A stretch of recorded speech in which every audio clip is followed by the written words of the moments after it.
નમસ્કાર મિત્રો, સ્વાગત છે આપ સૌનું હેલ્થ હબ ગુજરાતીના આ ખૂબ જ ખાસ વિડીયોમાં। મિત્રો, આજે હું તમારી સાથે એક એવો ખૂબ જ કામનો, ભરોસાપાત્ર અને અસર બતાવનારો ઘરેલું નુસ્ખો શેર કરવા જઈ રહ્યો છું, જેને જૂના સમયની દેશી ચિકિત્સા, દાદી-નાનીના અજમાવેલા રસ્તાઓ અને ઘણી પેઢીઓથી ચાલ્યા આવતા અનુભવોનો નિચોડ માનવામાં આવે છે। આ દેશી રીત ખાસ કરીને એવા લોકો માટે ખૂબ જ લાભદાયી સાબિત થાય છે, જેમના શરીરમાં લાંબા સમયથી હાડકાનો દુખાવો રહેતો હોય, જેમની માંસપેશીઓ વારંવાર સખત અને જકડાઈ ગયેલી અનુભવાતી હોય, જેમના સાંધામાં દરેક સમયે ખેંચાણ, ભારેપણું કે જકડન રહેતી હોય, અને જેમના ઘૂંટણ, ખભા કે કમરની જૂની તકલીફો હવે આરામ આપવાનું નામ ન લેતી હોય। આ જૂનો દેશી ઉપાય ધીમે ધીમે શરીરની અંદર કામ કરે છે, આ બધી પરેશાનીઓને મૂળમાંથી ઓછી કરવામાં મદદ કરે છે અને શરીરને ફરીથી પહેલા જેવું હળવું, લવચિક અને એક્ટિવ બનાવવામાં મોટી ભૂમિકા ભજવે છે। આમ તો આ પહેલાં પણ મેં સ્વાસ્થ્ય સાથે જોડાયેલી ઘણી બીમારીઓ, રોજબરોજની હેલ્થ પ્રોબ્લેમ્સ અને અલગ અલગ પ્રકારની તકલીફો પર વિગતવાર વાતો કરી છે અને દરેક વિષયમાં સરળ ભાષામાં સમજાવતા ઘણા આયુર્વેદિક અને ઘરેલું ઉપાયો પણ આપ સૌની સાથે શેર કર્યા છે। પરંતુ આજે જે ઘરેલું નુસ્ખો હું તમારી સામે રાખી રહ્યો છું, તે બાકીની રીતોની સરખામણીમાં વધુ સરળ છે, અસરમાં વધુ ઊંડો છે અને ખૂબ જ ઝડપથી રાહત આપવાની તાકાત ધરાવે છે। આ નુસ્ખાની સૌથી મોટી ખાસિયત એ છે કે તેને કોઈ પણ વ્યક્તિ થાક્યા વગર, વધુ મહેનત વગર અને સમય બગાડ્યા વગર થોડી જ મિનિટોમાં તૈયાર કરી શકે છે।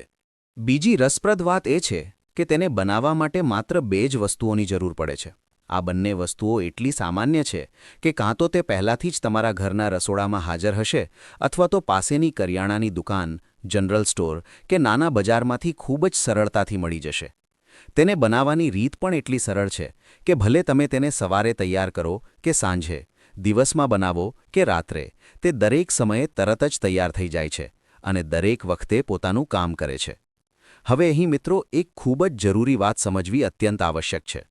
આ દેશી નુસ્ખાનો પૂરો લાભ ત્યારે જ મળશે જ્યારે તમે મારી દરેક વાત ધ્યાનથી સાંભળશો, દરેક લાઇનને શાંતિથી સમજશો અને કોઈ પણ ઉતાવળ વગર તેને તમારી રોજિંદી લાઈફમાં સાચી રીતે અપનાવશો।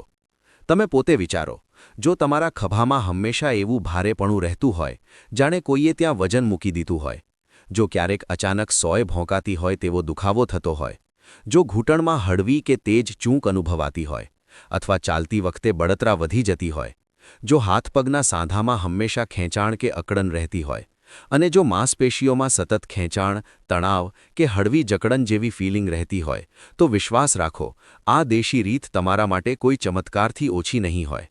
ખાસ કરીને ત્યારે જ્યારે સીડી ચડતી વખતે, ખુરશી પરથી ઊભા થતી વખતે કે ચાલવાનું શરૂ કરતાં જ દુખાવો વધી જાય છે, તે સમયે આ નુસ્ખો તમારા માટે ખૂબ મોટી રાહત બની શકે છે। જુઓ મિત્રો, આપણા શરીરની અંદર જ્યારે પણ 2 હાડકાં એકબીજાને મળે છે, ત્યારે ત્યાં એક સાંધો બને છે, જેને સામાન્ય ભાષામાં જોઇન્ટ કહેવામાં આવે છે। આ સાંધાની વચ્ચે એક નરમ, ચીકણું અને લવચીક પડ હોય છે, જે કુશન એટલે કે ગાદી જેવું કામ કરે છે। સામાન્ય બોલચાલમાં લોકો તેને હાડકાં વચ્ચેની ગાદી કહી દે છે, પરંતુ મેડિકલ ભાષામાં તેને કાર્ટિલેજ કહેવામાં આવે છે। આ કાર્ટિલેજ જ બંને હાડકાંને અંદરોઅંદર ઘસાતા બચાવે છે અને હલનચલન એટલે કે ચાલવા ફરવાની પ્રક્રિયાને સરળ અને દુખાવાથી દૂર રાખે છે। પરંતુ જેમ જેમ ઉંમર વધે છે, તેમ તેમ શરીર અંદરથી નબળું પડવા લાગે છે। આ કાર્ટિલેજ ધીમે ધીમે પાતળું, નબળું અને સૂકાવા લાગે છે। ઘણા કિસ્સાઓમાં આ પડ એટલું વધારે ઘસાઈ જાય છે કે તે લગભગ ખતમ થવાની હાલતમાં પહોંચી જાય છે। જ્યારે આ કુશન જેવું સુરક્ષા પડ ઓછું થઈ જાય કે ખતમ થઈ જાય, ત્યારે બંને હાડકાં સીધા એકબીજા સાથે ટકરાવા લાગે છે અને અહીંથી જ ઘૂંટણ, ખભા કે કોઈ પણ સાંધામાં દુખાવો, સોજો, બળતરા અને ચાલવા ફરવામાં તકલીફ શરૂ થઈ જાય છે। ઘણા લોકો જણાવે છે કે તેમના ઘૂંટણમાં સોય જેવી ચૂંક આવે છે, ખભા સવારે ઉઠતા જ અકળાઈ જાય છે અને આંગળીઓ સરળતાથી વળી શકતી નથી।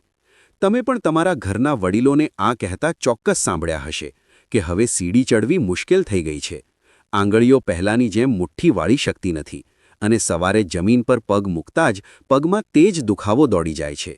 આ બધા લક્ષણો સાફ ઇશારો કરે છે કે તેમના સાંધાનું કાર્ટિલેજ ઘણું નબળું પડી ચૂક્યું છે અથવા લગભગ ખતમ થવાની સ્થિતિમાં પહોંચી ગયું છે। હવે જે ઘરેલું ઉપાય હું તમને જણાવવા જઈ રહ્યો છું, તેની સૌથી ખાસ વાત એ છે કે તે શરીરમાં કાર્ટિલેજને ફરીથી મજબૂત બનાવવામાં મદદ કરે છે। જૂના અને નબળા સાંધાઓની હાલત સુધારવામાં સહયોગ આપે છે અને હાડકાને ફરીથી મજબૂત, ટકાઉ અને લવચીક બનાવવામાં પોતાનું યોગદાન આપે છે. જેવું મેં પહેલાં પણ જણાવ્યું, તેને બનાવવા માટે માત્ર 2 જ વસ્તુઓની જરૂર પડે છે. પરંતુ તે વસ્તુઓને કઈ રીતે ભેળવવી, ક્યારે ભેળવવી, કેટલી માત્રા રાખવી અને કઈ રીતે ઉપયોગ કરવો તે સમજવું ખૂબ જરૂરી છે. તેથી મારી તમને એ જ વિનંતી છે કે પૂરી વાત શાંતિથી સમજો, દરેક લાઇન પર ધ્યાન આપો અને તેને તમારી રોજિંદી લાઈફમાં અપનાવીને પૂરો ફાયદો જરૂર ઉઠાવો.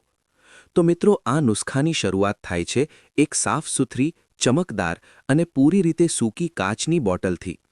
અહીં સૌથી જરૂરી વાત એ છે કે આ બોટલ કોઈપણ સંજોગોમાં પ્લાસ્ટિકની ન હોવી જોઈએ. તે માત્ર ને માત્ર ગ્લાસની એટલે કે કાચની જ હોવી જોઈએ. કારણ કે જ્યારે પણ કોઈ તેલ, ખાસ કરીને દેશી આયુર્વેદિક કે હર્બલ નુસ્ખાઓમાં વપરાતું તેલ પ્લાસ્ટિકના કન્ટેનરમાં રાખવામાં આવે છે, ત્યારે પ્લાસ્ટિકની અંદર રહેલા કેમિકલ્સ ધીમે ધીમે તેલની ક્વોલિટી બગાડવા લાગે છે અને તેની અસર ઓછી થઈ જાય છે. જો તમારા ઘરમાં પહેલાંથી સરસિયું તેલ એટલે કે મસ્ટર્ડ ઓઇલ હાજર હોય તો તમે ચાહો તો તેનો ઉપયોગ કરી શકો છો. પરંતુ જો તમે ઈચ્છો છો કે આ નુસ્ખો વધુ અસરકારક, વધુ ઊંડો અને વધુ લાભ આપનારો બને, તો મારી સાચી સલાહ એ જ છે કે સરસિયાના તેલને બદલે તલના તેલ એટલે કે સેસમે ઓઇલનો ઉપયોગ કરો. કારણ કે તલનું તેલ સંપૂર્ણપણે નેચરલ હોય છે, ભેળસેળ વગરનું હોય છે, કોઈ પણ કેમિકલ વગરનું હોય છે અને પ્રાચીન સમયથી દરેક પ્રકારના દુખાવાને ઓછો કરવાનો ભરોસાપાત્ર ઉપાય માનવામાં આવે છે. આયુર્વેદમાં તલના તેલને સૌથી ઉત્તમ, સૌથી પ્રભાવી અને સૌથી સુરક્ષિત તેલ ગણાવ્યું છે. ત્યાં સુધી કે જૂના ધાર્મિક અને આયુર્વેદિક ગ્રંથોમાં પણ એ ઉલ્લેખ મળે છે કે તેલ શબ્દની સાચી ઉત્પત્તિ તલ શબ્દ પરથી થઈ છે અને બાકીના તેલ પછીથી અસ્તિત્વમાં આવ્યા. આયુર્વેદના પ્રસિદ્ધ પુસ્તક અષ્ટાંગ હૃદયમાં પણ સાફ કહેવામાં આવ્યું છે કે જે વ્યક્તિ દરરોજ તલના તેલથી હળવા હાથે આખા શરીરની માલિશ કરે છે તે જીવનભર ઘૂંટણના દુખાવા, સાંધાની જકડન અને શરીરના અલગ અલગ ભાગોમાં થતી તકલીફોથી ઘણી હદ સુધી દૂર રહે છે.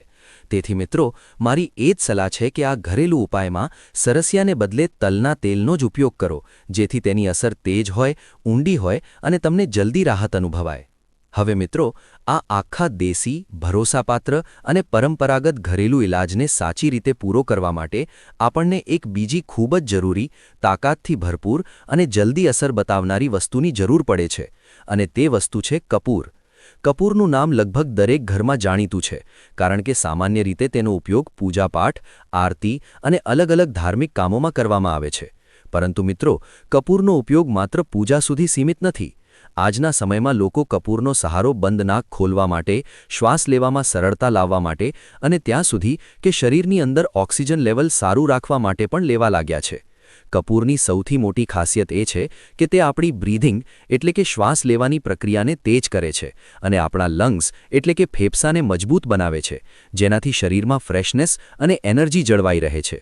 પરંતુ આ ખાસ ઘરેલું ઉપાયમાં આપણે કપૂરનો ઉપયોગ શ્વાસ કે નાક માટે નહીં, પરંતુ સાંધાના દુખાવા, સોજો અને અંદર જામી ગયેલી અકળનને ધીમે ધીમે ઓછી કરવા માટે કરીશું, જેથી જ્યાં જ્યાં શરીરમાં હાડકાં કે માંસપેશીઓમાં તકલીફ થઈ રહી છે ત્યાં સુધી આ તેલ ઝડપથી આરામ પહોંચાડી શકે. હવે તમારે કરવાનું એ છે કે કપૂરના માત્ર 2 નાના નાના ટુકડા લો. આ ટુકડાઓને કોઈ ખલદસ્તા કે પથ્થરના ગ્રાઇન્ડરની મદદથી ધીમે ધીમે વાટતા જાઓ અને એટલો બારીક પાવડર બનાવી લો કે તે એકદમ ઝીણું ચૂર્ણ બની જાય. આ વાતનું ખાસ ધ્યાન રાખજો કે કપૂરનો કોઈ પણ મોટો કે જાડો ટુકડો બિલકુલ બાકી ન રહેવો જોઈએ. જ્યારે કપૂર પૂરી રીતે બારીક ચૂર્ણમાં બદલાઈ જાય ત્યારે તેને તે સાફ, સૂકી અને ચમકદાર કાચની બોટલમાં નાખી દો, જેમાં તમે પહેલાથી તલનું તેલ ભરીને રાખ્યું છે. ત્યારબાદ બોટલનું ઢાંકણ સારી રીતે બંધ કરો અને બોટલને બંને હાથે પકડીને થોડીવાર સુધી હળવે હળવે હલાવતા રહો, જેથી કપૂરનું ચૂર્ણ અને તલનું તેલ એકબીજા સાથે સારી રીતે ભળી જાય અને એક સમાન, સ્મૂધ મિશ્રણ તૈયાર થઈ જાય. હવે મિત્રો, આ તૈયાર કરેલા તેલને ઓછામાં ઓછો 1 કલાક સુધી સીધા અને તેજ તડકામાં રાખવું ખૂબ જરૂરી છે. જો ગરમીની મોસમ હોય તો આ કામ વધુ સરળતાથી થઈ જાય છે, કારણ કે તે સમયે સૂર્યના કિરણો તેજ હોય છે અને તેલ પર સારી અસર કરે છે. પરંતુ જો શિયાળાની મોસમ હોય, આકાશમાં વાદળો હોય કે તડકો ઓછો નીકળતો હોય તો આ પ્રક્રિયામાં થોડી પરેશાની થઈ શકે છે. એવામાં કોશિશ કરો કે કોઈ એવા દિવસે તેને તડકામાં રાખો જ્યારે સૂર્યનો પ્રકાશ સીધો બોટલ પર પડી શકે. પૂરા 1 કલાક સુધી તડકામાં રાખ્યા પછી આ તેલ સંપૂર્ણ તૈયાર, વધુ શક્તિશાળી અને ઉપયોગ માટે તૈયાર થઈ જાય છે. હવે સૌથી જરૂરી અને ધ્યાન આપવા જેવી વાત એ છે કે આ તેલનો ઉપયોગ કયા સમયે અને કઈ રીતે કરવામાં આવે જેથી તેની અસર વધુ ઊંડી અને લાંબા સમય સુધી ટકનારી બને. આ તેલ લગાવવાનો સૌથી ઉત્તમ સમય સવારનો કે દિવસનો માનવામાં આવે છે, જ્યારે શરીરનું ટેમ્પરેચર નેચરલી એક્ટિવ રહે છે. કોશિશ કરો કે સૂર્યાસ્ત પછી, મોડી સાંજે કે રાત્રે સૂતા પહેલાં તેનો ઉપયોગ ન કરો, કારણ કે તે સમયે શરીરનું તાપમાન થોડું ધીમું થઈ જાય છે અને તેલ એટલી ઊંડી અસર નથી બતાવી શકતું. જ્યારે તમે તેલ લગાવવા માટે બેસો ત્યારે તમારી બંને હથેળીમાં આ તેલની પૂરતી માત્રા લો અને હથેળીઓને અંદરોઅંદર હળવે હળવે ઘસો. જેવી હથેળીઓમાં હળવી ગરમાવો અનુભવાય તે જ સમયે આ તેલને તે ભાગ પર લગાવવાનું શરૂ કરો જ્યાં દુખાવો, અકળન, બળતરા કે સોજાની ફરિયાદ રહેતી હોય. તમે આ તેલને ઘૂંટણ, ખભા, કમર, પીઠ, ઘૂંટી, આંગળીઓ કે શરીરના કોઈપણ સાંધા પર લગાવી શકો છો, પરંતુ ધ્યાન રાખજો કે માલિશ હંમેશા હળવા હાથે જ કરો. કોઈપણ પ્રકારની જોરવાળી કે દબાણવાળી મસાજ બિલકુલ ન કરવી. આ તેલ ધીમે ધીમે ત્વચાની અંદર જઈને પોતાનું કામ કરે છે અને જેટલું સરળ તેને બનાવવું છે એટલી જ ઊંડી અને લાંબા સમય સુધીની અસર તે શરીર પર છોડે છે. હવે જો તમે ઈચ્છો છો કે આ તેલની તાકાત અને ગુણ લાંબા સમય સુધી જળવાઈ રહે તો એ જરૂરી છે કે તમે દરરોજ આ બોટલને ઓછામાં ઓછી અડધો કલાક તડકામાં જરૂર રાખો. અડધા કલાક પછી બોટલને પાછી ઘરની અંદર કોઈ સુરક્ષિત અને સાફ જગ્યાએ મૂકી દો.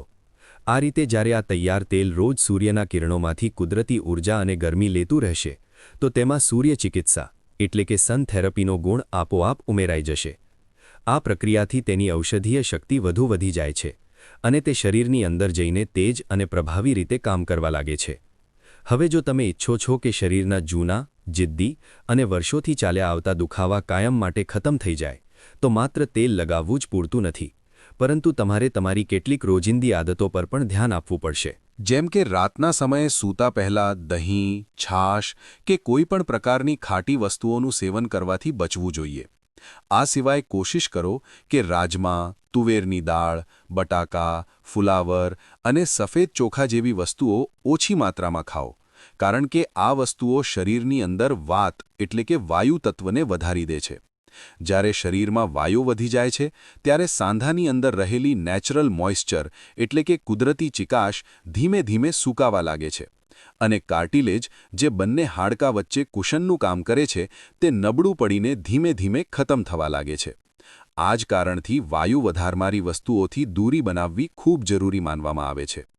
તેની સાથે સાથે કેટલાક અન્ય સરળ પરંતુ અસરકારક ઘરેલું રસ્તાઓ પણ છે જે શરીરની અંદર જમા વધારાનો વાયુ એટલે કે હવાને બહાર કાઢવામાં મદદ કરે છે. તેમાં સૌથી સરળ અને અસરકારક ઉપાય છે મેથીના દાણા.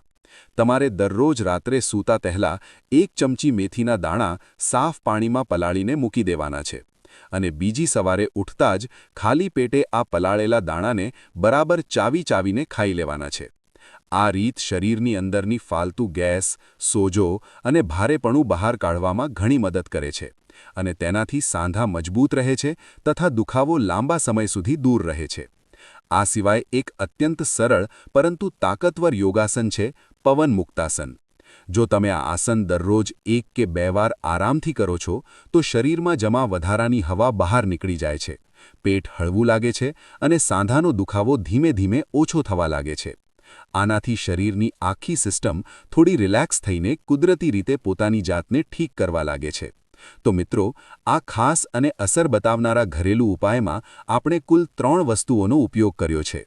પહેલી વસ્તુ તલનું તેલ, બીજી વસ્તુ કપૂર અને ત્રીજી વસ્તુ મેથીના દાણા.